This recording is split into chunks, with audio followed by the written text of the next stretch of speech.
c'est bon, très souvent nous ne nous rendons pas compte de ça. Véritablement se réveiller le matin, c'est une grâce de la part de Dieu.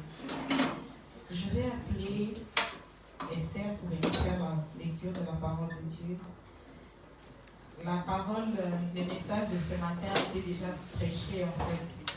C'était le deuxième chant des mamans. Il est question de nos cœurs. Il est question de nos cœurs ce matin. Nous allons lire dans le livre d'Ézéchiel au chapitre 14, à partir du verset 1 jusqu'au verset 6.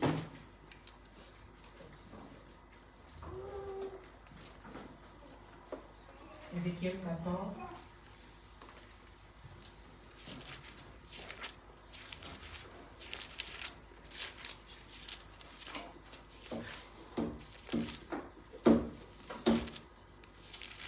À partir du verset 1 jusqu'au verset 6.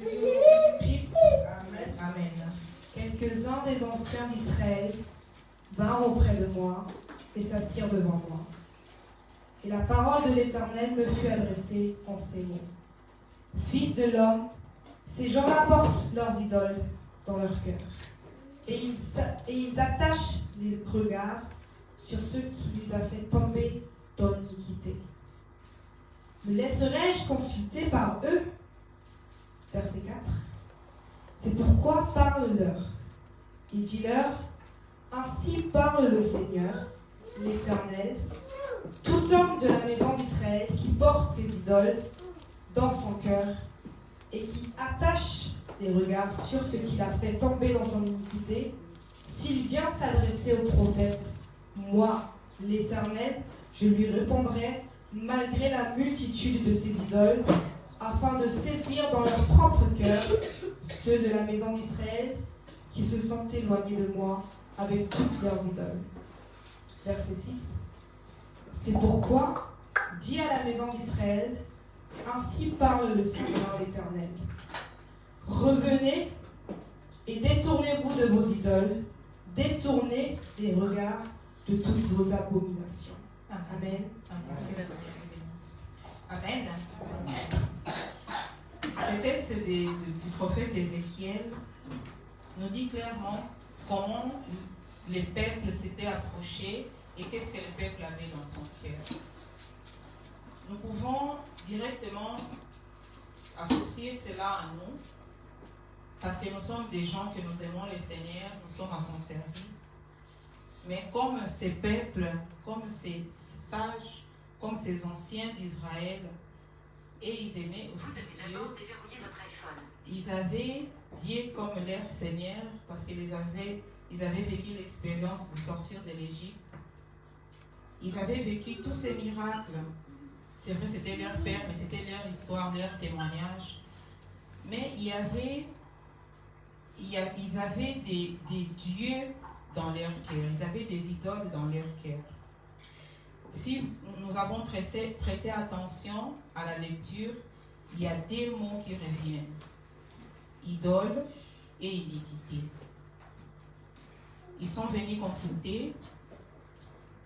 Les anciens sont venus consulter et ils ont leurs idoles dans leur cœur. Ils attachent leurs regards sur ce qui les a fait tomber dans l'iniquité. Ces deux mots reviennent. Logiquement, nous devons nous arrêter pour comprendre qu'est-ce que ça veut dire un idole et qu'est-ce que c'est l'iniquité. L'idole, pour parler des idoles, c'est une image ou une représentation de la divinité qui est objet d'un culte ou d'une adoration. Ça, c'est la définition que le dictionnaire donne pour l'idole. Ou alors, une personne ou un objet d'une adoration. Le Seigneur, quand il dit aussi au peuple, aux prophètes, que ces gens qui sont devant toi, ils ont leurs idoles dans leur cœur. Il voulait directement montrer et faire voir aux prophètes que ces hommes-là, c'est vrai, ils étaient venus dans la présence du prophète pour entendre Dieu. C'est comme nous d'ailleurs, mais avec les idoles dans le cœur. Comme nous venons de lire, l'idole, c'est peut-être une image, une représentation. Esther, tu peux revenir s'il te plaît. Une image, une représentation de quelque chose dans le ciel ou quelque chose que nous aimons faire, mais que cela devient une idole. Et Dieu nous dit qu'ils avaient leurs idoles dans leur cœur, où ils attachaient leur regard, mais que malheureusement, ces idoles les faisaient tomber, les font tomber dans l'iniquité. Esther, tu vas lire Exode 20. Dans le livre d'Exode 20, nous allons voir qu'est-ce que le Seigneur dit quand il donne les commandements aux enfants d'Israël. Parce que parler tout simplement de l'idole, eh bien, mais nous devons savoir qu'est-ce que le Seigneur dit par rapport à l'idole, par rapport à ce que nous avons permis qui s'installe dans nos cœurs. Exode 20, tu peux commencer verset 3, à partir du verset 3. Tu n'auras pas des autres dieux devant moi. Je lis au nom de Jésus-Christ. Amen. Tu n'auras pas d'autre Dieu devant ma face. Amen. Verset 4. Tu ne te feras point d'image taillée, ni de représentation quelconque des choses qui sont en haut dans les cieux, qui sont en bas sur la terre et qui sont dans les eaux plus bas que la terre. Tu ne te prosterneras point devant elles, et tu ne les serviras point. Car moi, l'Éternel, ton Dieu, je suis un Dieu jaloux, qui punit l'iniquité des pères sur les enfants, jusqu'à la 3e et la 4e génération de ceux qui me haïssent. Et qui fait miséricorde jusqu'en 1000 générations à ceux qui m'aiment et qui gardent mes commandements. Amen. Là, le Seigneur nous parle de l'idolâtrie, et c'est que les peuples de Dieu ne devraient pas faire. Après tout ce temps qu'ils avaient passé, avec toute la connaissance qu'ils avaient des 10 commandements et de la loi, il avait quand même ceux qui, en fait, c'était les anciens, les personnes les plus respectées des peuples d'Israël à cette époque-là, qu'eux, ils avaient les idoles dans leur cœur. C'est eux qui avaient les idoles dans leur cœur. Donc, si les représentants du peuple avaient les idoles dans leur cœur, dans le peuple, c'était quoi? C'est ce que le prophète Ésaïe dit plus tard, que je suis un homme de lèvres impures et j'habite au milieu d'un peuple de lèvres impures. Ce n'était pas des lèvres proprement qui parlaient, mais il parlait de ce qui vient du cœur. Parce que c'est du cœur où les pensées commencent. Les lèvres ont seulement la fonction de les sortir. Ils ont seulement la fonction de les sortir. Mais elles viennent du cœur de l'homme. Et là, le Seigneur dit au prophète que ces hommes qui sont là devant toi, ils viennent me consulter, certes, mais ils ont leurs idoles dans leur cœur. Et comme nous avons vu la définition de l'idole, l'interdiction du Seigneur dans l'Exode 20, c'était que nous pouvions pas, les peuples ne pouvaient pas avoir des images taillées pour adorer. Ici, dans ce cas, ils avaient dans leur cœur, mais tout ce que nous prenons et que cela prend place, de la place qui est celle de Dieu, ça devient une idole. Ça devient une idole. Il a dit premièrement de les adorer qu'est lui et qu'est lui. Pour nous, ça peut ne pas être une image. Ça peut ne pas être une photo. Nous venons tous des autres religions, ou la plupart d'entre nous, qu'il y a des photos, des images, des personnes que des hommes ont transformées en saints. Et que ces hommes-là, ces photos sont adorées. Moi, par exemple, dans mon pays, il y a une statue, une image qui est dans la monnaie de l'Angola. Mais elle se trouve dans presque toutes les maisons des Angolais à l'extérieur et dans les pays. Et une image, où est-ce qu'on la pose? On ne la pose pas par terre. On la prend souvent, on la pose sur une petite tablette. Elle devient automatiquement une idole. C'est vrai, je ne me prosterne pas devant elle, mais je la prends et je la mets quelque part. Donc je la nettoie, je la soigne. Ça, c'est juste un exemple. Mais ce que le Seigneur dit ici au peuple d'Israël, il les avait dit de ne pas construire ou dessiner quoi que ce soit pour adorer. Dieu ne les a pas montré sa face. Ils ont fait l'expérience de traverser la mer Rouge. Ils ont vu le rocher s'ouvrir et sortir de l'eau. Mais ils n'ont jamais vu le visage de Dieu. Pourquoi? Dieu, c'est celui qui fait toutes ces grandes choses pour nous. Mais personne ici peut dire que j'ai déjà vu Dieu. Ceux qui ont eu des visions, ceux qui ont été transportés de leur corps, ils ont vu, et ça s'assimile à la vision de Daniel et celle de Jean dans le livre de Patmos. C'est un homme que personne ne peut regarder. C'est que Paul avait vu, qu'il avait un éclat plus fort que le soleil, que personne ne peut regarder. Alors si on n'a pas pu regarder, comment on va le dessiner? Donc Dieu, on ne peut pas le dessiner, on ne peut pas la voir en format des statues.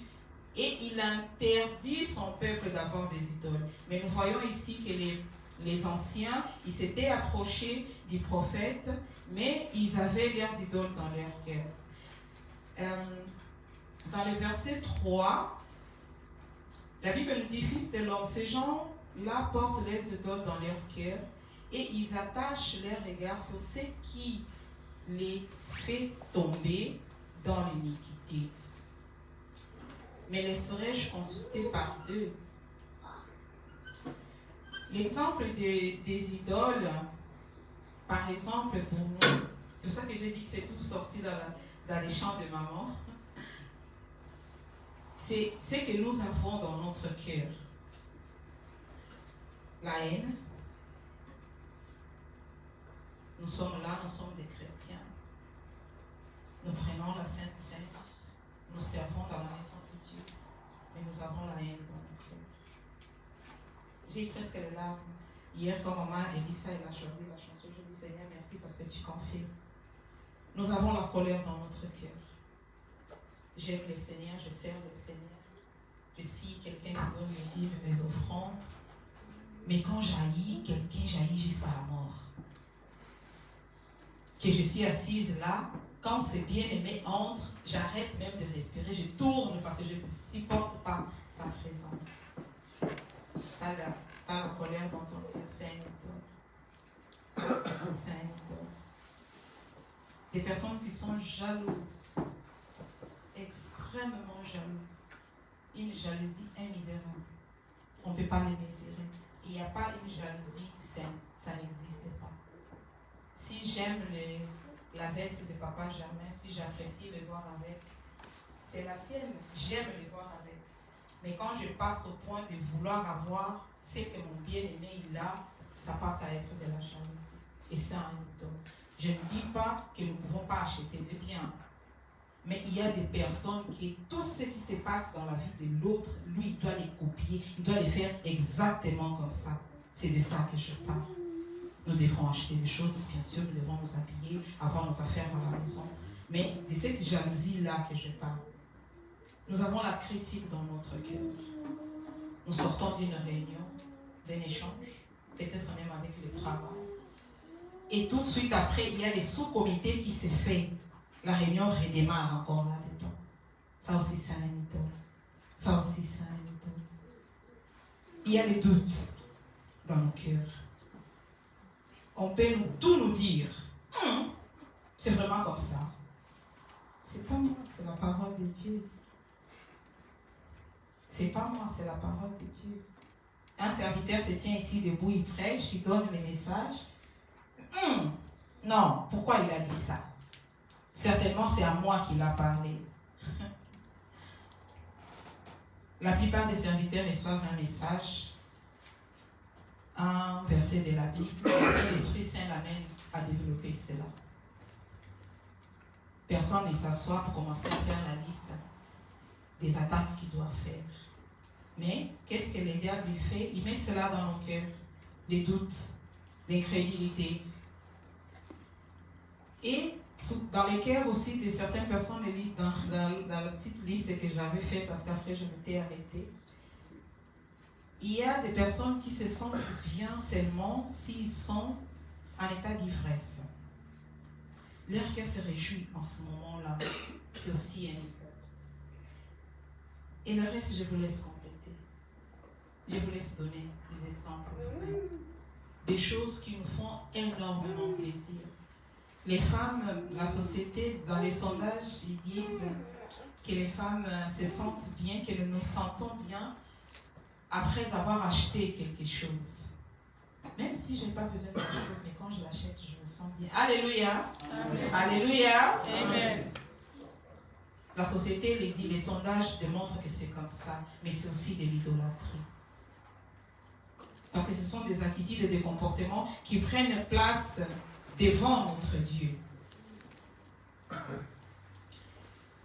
Le deuxième mot qui est question dans ce texte, c'est l'iniquité. J'ai cette liste de choses, la colère, la haine, la jalousie, la critique, les doutes. Tout cela, je l'ai dans mon cœur. C'est ça, c'est les idoles que les anciens d'Israël avaient dans le cœur. Les anciens d'Israël, aujourd'hui, c'est nous. Et ils ne sont plus aujourd'hui, c'est nous.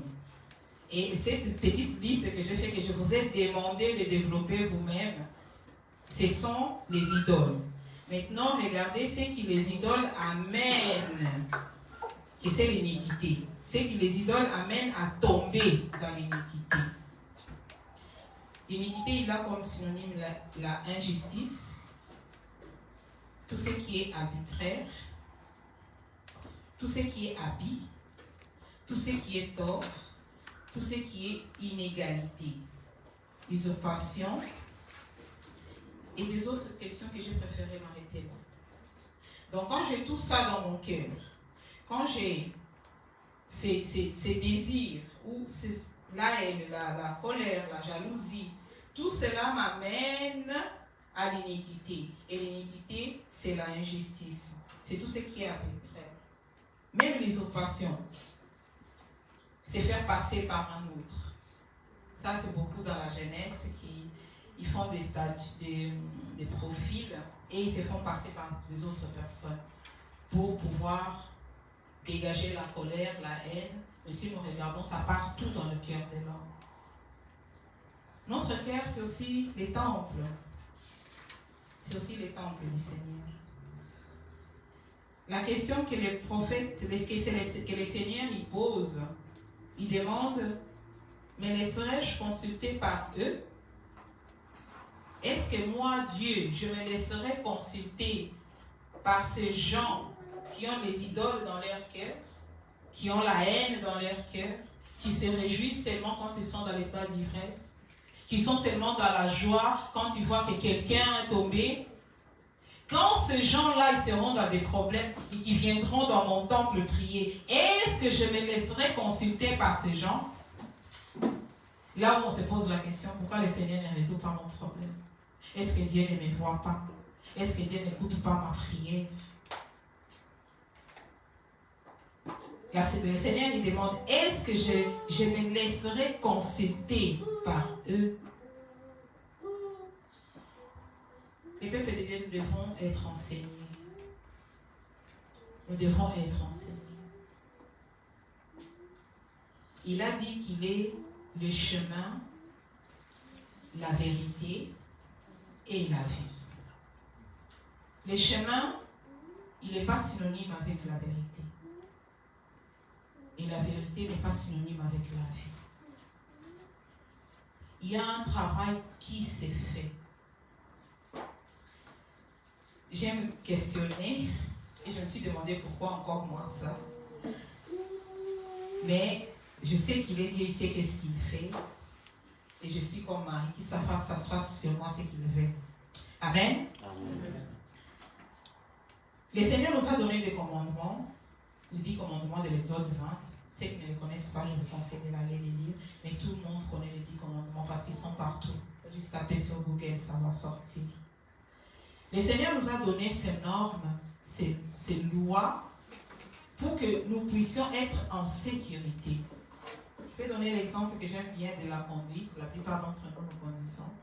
Si nous sommes dans une zone 30, et que nous roulons à plus que 30 et que dans cette zone, il peut y avoir un radar fixe au mobile et nous sommes capturés. Nous étions par exemple à 60, à 50. Quand ils vont venir faire l'expertise suite à l'accident qui a eu lieu, s'il y a eu un accident, ils vont premièrement calculer la distance que nous étions et la punition va tomber après. Pourquoi j'ai ramené cet exemple? Parce que la loi a été donnée de ne pas faire des idoles, de ne pas laisser que la méchanceté, la haine, la colère, la jalousie s'installe dans notre cœur. Parce que c'est tout cela qui nous amène après à poser des actes qui nous causent tort. Alléluia. Amen. Alléluia. Amen. Est-ce que quelqu'un me suit? Amen. Amen. Ce sont ces actes, ça commence dans cette pensée qui reste dans nos cœurs et que nous sommes convaincus que c'est juste. Que tout ce qui est dit, pourquoi? Oui, nous devons questionner. Mais les réponses sont là. Les réponses sont là. Paul nous a dit que ce n'est pas contre la chair, c'est contre les esprits. L'esprit, il a besoin d'un corps pour agir. Il va me blesser par mon frère, par ma soeur. Mais après, moi, je dois savoir cet acte que je pose. Quelle est sa conséquence? Qu'est-ce qu'elle va porter? Qu'est-ce qu'elle va porter? L'idole, il est là, mais il nous fait tomber dans l'iniquité. Le problème, c'est l'iniquité. Et le Seigneur, il a dit qu'il punit l'iniquité des pères sur les enfants jusqu'à la 3e et à la 4e génération de ceux qui ne l'aiment pas, ceux qui les haïssent. Et le Seigneur Jésus vient et nous dit encore qu'il n'est pas venu pour abolir la loi, mais pour l'accomplir. Oui, mais maman Esther, c'est l'Ancien Testament, Pasteur Esther, c'est l'Ancien Testament. Nous sommes dans le temps de la grâce, oui, gloire à l'Éternel.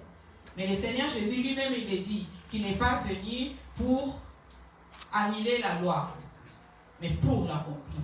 Donc elle est toujours en vigueur. Les ciels et la terre passera, mais aucune lettre de la loi ne tombera. Quand il nous dit cela, ce n'est pas pour nous effrayer ou nous amener à...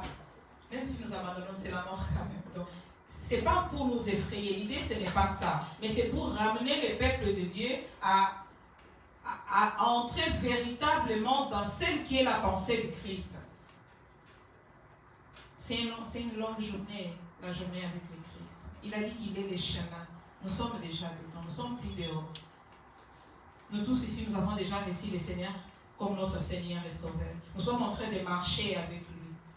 Et cette parole ce matin, c'est pour nous rappeler d'enlever ce qui sont ces idoles-là dans nos vies et que ce sont ces idoles-là qui nous amènent à l'iniquité. Une personne, avant d'être injuste, il y a un sentiment qui est derrière. Une personne, avant de prendre la place de l'autre, il y a un sentiment là derrière. Nous voyons ça dans le monde du travail. Oui, tu es arrivé il y a 2 ans, mais c'est toi qui as la place. Ceux qui sont là sont contrariés. Non, c'est Dieu qui m'a permis d'être là. C'est Dieu qui t'a permis d'être là. Parce que chacun d'entre nous a quelque chose que le Seigneur a mis au-dedans de lui. Quand le moment arrive, qu'il neige, qu'il pleuve, la chose s'est faite. Même si la personne, elle fait comme Jonas, qu'elle prend le bateau et prend dans le sens contraire.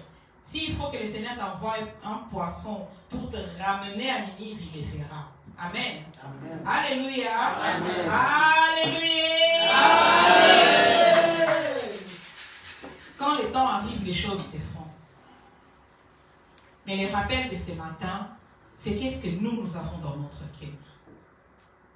Qu'est-ce que nous avons dans notre cœur. Nous avons été appelés à travailler et à servir. Nous avons été appelés à certains de s'occuper de Tutsi, aux autres être dans le protocole. Une place très difficile, moi je trouve. Les autres, la gestion des personnes adultes. Les autres appelés à l'enseignement. Cela, c'est pour nous tous. C'est pas pour... ou B, non. Non. Il n'y a pas pour les uns, ce n'est pas pour les autres, c'est pour nous tous. Qu'est-ce que nous avons dans notre cœur? Quels sont les sentiments qui sont au fond de nous? Quand nous nous asseyons pour analyser les choses, nous nous analysons comment? Parce qu'il y a des personnes, quand ils prennent un dossier, ils voient que les points négatifs. Nous avons organisé les barbecues dernièrement. Et si nous devons nous asseoir pour faire un bilan, nous allons entendre les gens parler. Mais quand toi tu parles, arrête-toi un moment et dis-toi, qu'est-ce que j'ai dit? Comment j'analyse les choses? Qu'est-ce que je vois? Là, ton cœur est sincère, va te le dire. Moi, je ne dirai pas parce que je ne sais pas quelle est ta pensée. Je ne connais pas le fond de ton cœur. Mais celui qui est dans les ciels le connaît. Parce qu'il a dit qu'il sonde les cœurs et les reins. Nous, on voit le visage. On voit les beaux sourires. On a tous de beaux sourires ici. Mais la pensée du cœur. J'ai parlé des sous-comités qui s'est fait après. Ça, c'est souvent dans le monde du travail. Les gens, ils parlent, après, il y a deux, trois qui se réunissent. Ils commencent à décortiquer ce qui a été dit. Mes bien-aimés, nous sommes appelés à ne pas refroidir. Nous sommes appelés à ne pas lâcher prise. Nous sommes appelés aussi au changement. Il y a un seul qui ne change pas, c'est Jésus-Christ de Nazareth. Lui, il ne change pas. Il n'y a pas l'ombre de variation. Qu'il neige, qu'il pleuve, il reste Dieu. Que les ciels tombent, il reste Dieu. Mais nous sommes appelés à changer. Nous sommes appelés à changer. Quand nous sommes nés, nous acceptons Jésus-Christ comme notre Seigneur et Sauveur. À la naissance, Maëla, c'est un tout petit bébé. Janice, c'est encore un petit bout de chou. Sky, c'est encore un petit. Il doit apprendre à lire, à écrire, à marcher. Nous aussi, quand nous naissons de nouveau, c'est comme ça. Nous sommes bébés en Christ. Nous sommes bébés en Christ. Nous devons apprendre que ça, je ne dois pas faire. Parce que tout ce que nous faisions avant, c'était par rapport à la vie d'avant. En Christ, c'est autre chose. Je ne parle pas des petits-enfants ici. La plupart d'entre nous, je vous ai trouvés dans l'assemblée, dans la marche avec le Christ, en dehors des moins de 16 ans. La plupart d'entre vous, je vous ai trouvés ici. La parole, elle est prêchée tous les jours. Mon intention, ce n'est pas de pointer du doigt. Mon intention, ce n'est pas de blesser quelqu'un. Mais ces paroles, ces choses doivent être dites pour que les changements puissent venir. Parce que des fois, nous posons des actes presque d'une manière inconsciente parce que c'est dans les habitudes. Mais c'est justement ces habitudes-là que par le Saint-Esprit, nous devons changer. Alléluia. Amen. Alléluia. Amen. Nous devons changer ces habitudes-là. Si avant je me réjouissais d'être dans une réunion de critiques, tu es devenu enfant de Dieu. Ça t'enlève ta sainteté. Si avant, si on n'avait pas terminé 6 bouteilles de vin, je ne me levais pas. Aujourd'hui, on nous a dit, ivrez-vous du Saint-Esprit. Soyez ivres du Saint-Esprit. Si avant, j'ai raconté toutes les histoires du monde parce que je voulais me faire entendre. Aujourd'hui, tu es un enfant de Dieu. Tu sais que les pères des mensonges, c'est les diables. Et la liste que je vous ai demandé de finir, de conclure vous-même. C'est lui qui sonde le cœur et les reins, il nous voit. S'il ramène cette parole, ça veut dire qu'il y a le besoin de changement. Si nous avons un jeune homme de 35 ans qui se comporte comme un adolescent, est-ce qu'il sera quelqu'un d'agréable à côtoyer? Un chrétien, ça fait 20-30 ans qu'il est dans la vie chrétienne et il se comporte toujours comme un enfant de 5 ans, aussi maraté. Ne me touchez pas. Est-ce que cela est bien? Nous devons grandir dans la parole de Dieu, dans la connaissance. Si avant je tenais à peine 5 minutes dans la prière, 2-3 ans après, il faut que ça change. Si avant je m'énervais vraiment facilement, ça c'est vraiment moi, je m'énervais facilement. Aujourd'hui, la patience doit être là parce que le Saint-Esprit m'amène la douceur. Les enfants m'apprennent la patience, mais les Saint-Esprit m'amènent la douceur. Les changements doivent se voir. Il a dit que le monde devra voir l'amour en nous pour qu'il confirme que nous sommes ses serviteurs, que nous sommes ses enfants. Si les querelles sont là, si la jalousie est là, si le cœur il est encore endurci, tout ce qu'on me dit, les doutes. La parole est prêchée, la prière elle est faite, les doutes restent là. Ça empêche que la bénédiction elle arrive. Dans le verset 6, avant d'aller dans le verset 6, quand le Seigneur pose la question, est-ce que je me laisserai consulter par Dieu? Mais bien aimés, vous savez, nous devons connaître la nature de notre Dieu. En revenant dans le texte d'Ézéchiel 14, il demande s'il se laisserait consulter par ce peuple qui a il y a une multitude des idoles dans leur cœur. C'est pour cela que je dis que nous devons connaître la nature de notre Dieu. Dans la société, on nous colle une étiquette. Une chose que nous avions fait il y a 20, 30 ans, 10 ans en arrière, ça nous colle à la peau. Mais avec Dieu, Dieu nous dit, il pose la question, est-ce que je me laisserai consulter par eux? Nous devons savoir que la nature de notre Dieu, c'est amour. C'est comme le nom de notre Église, Dieu miséricordieux. Miséricorde, c'est plus que la compassion. C'est l'amour insondable, misérable, incalculable. Notre Dieu est amour. Ce que je vais ramener comme pensée ce matin, c'est que les idoles peuvent être là, mais Dieu est amour. Parce qu'il se pose la question, est-ce que je me laisserai consulter par eux? Est-ce que je me laisserai consulter? Dans le verset 6, il répond, c'est pourquoi, dit à la maison d'Israël, ainsi parle le Seigneur, l'Éternel, revenez. Ça, c'est le titre de ce matin. Revenez. Revenez et détournez-vous de vos idoles. Détournez vos regards de toutes vos abominations. Notre Dieu est amour. Il ne veut pas la mort de la personne, car il est écrit que tous ceux qui ont péché ont été privés de sa gloire. Il ne veut pas que nous soyons privés de sa gloire. Il ne veut pas que nous mourions. Il ne veut pas notre mort. Quand David avait péché, il avait dit, quand il a été confronté par les prophètes Nathan, il a dit, j'ai prêché contre le ciel. Et le prophète lui a dit, ton péché est pardonné, tu ne mourras pas. Le Seigneur ne veut pas que nous mourions. Il ne veut pas la mort. Parce que la mort, elle ne parle pas seulement de la mort physique, mais c'est la séparation de Dieu. La résurrection après. Nous allons ressusciter, mais pour la condamnation. Mais pour nous, les enfants de Dieu, l'appel, c'est que nous soyons, que dans la résurrection, nous serons appelés à être à sa droite. C'est pour cela qu'il dit, détournez-vous de vos idoles. Revenez, revenez, revenez. J'ai parlé de la nouvelle naissance. À la nouvelle naissance, nous étions des autres personnes. Et le fait de rencontrer le Christ, comme cette femme samaritaine, elle a tout laissé, elle est partie.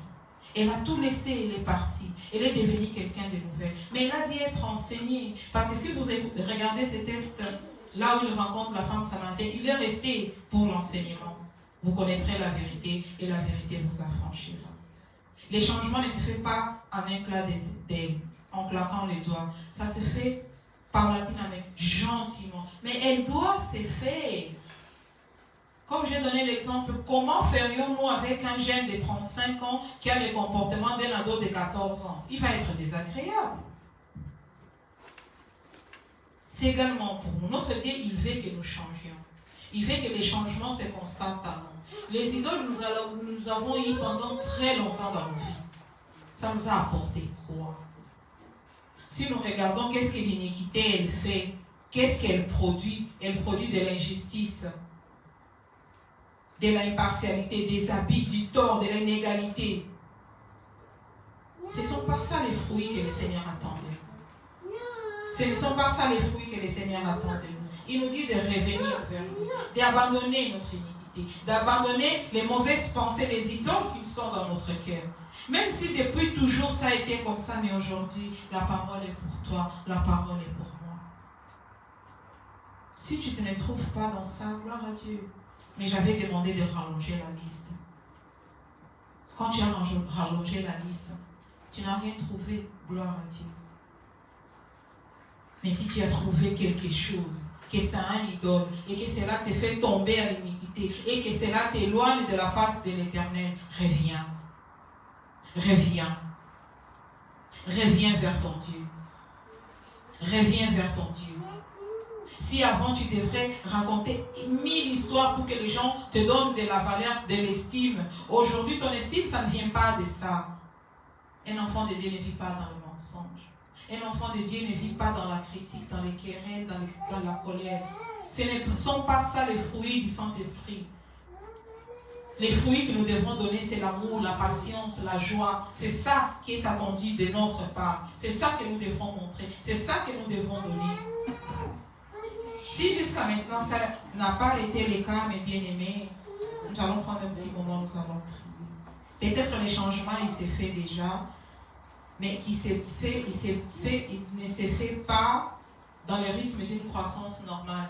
Comme j'ai donné l'exemple d'un jeune de 35 ans qui a toujours les attitudes et les comportements d'un ado de 14 ans. Si un enfant, après sa naissance, au bout de 5-6 mois, il ne grandit pas, ça veut dire qu'il a un problème. À la naissance, oui, nous venons comme nous sommes. On n'est pas jugé, nous venons comme nous sommes. Mais les changements doivent se faire. Les changements doivent se faire. Pour vous, les jeunes gens, que vous êtes nés en Christ, parce que les parents y étaient déjà, n'adoptez pas les comportements de l'extérieur. Parce que ça devient des idoles après. Et quand ça devient des idoles, ça produit de l'injustice. Quand on est injuste, on n'est plus avec Dieu. Parce que quand Dieu il juge avec équité. Ce n'est pas parce que j'ai de l'affinité avec, c'est pour cela que ça va se faire comme ça, non. Des hommes qui ont marché avec lui, des hommes qui ont fait l'alliance avec lui. Il a dit à David, comme tu as fait cela dans son adultère avec Bathsheba, avec la femme de Uri, il lui a dit, comme tu as fait blasphémer les ennemis du Seigneur, ton enfant qui naîtra mourra. L'enfant qui est né mourra. Mais c'est l'homme, c'est son cœur. C'est l'homme qui a changé l'adoration en Israël. C'est pour rappeler que tu peux être là, tu peux faire bien et très bien même, mais qu'il y a une chose qui a été faite qui pousse que la loi de Dieu s'applique dans ta vie. C'est pour cela que la parole de ce matin, c'est pour nous rappeler qu'il y a des idoles et que ces idoles-là, nous devons les enlever. Parce qu'ils produisent. Les idoles, c'est le péché qui produit la mort.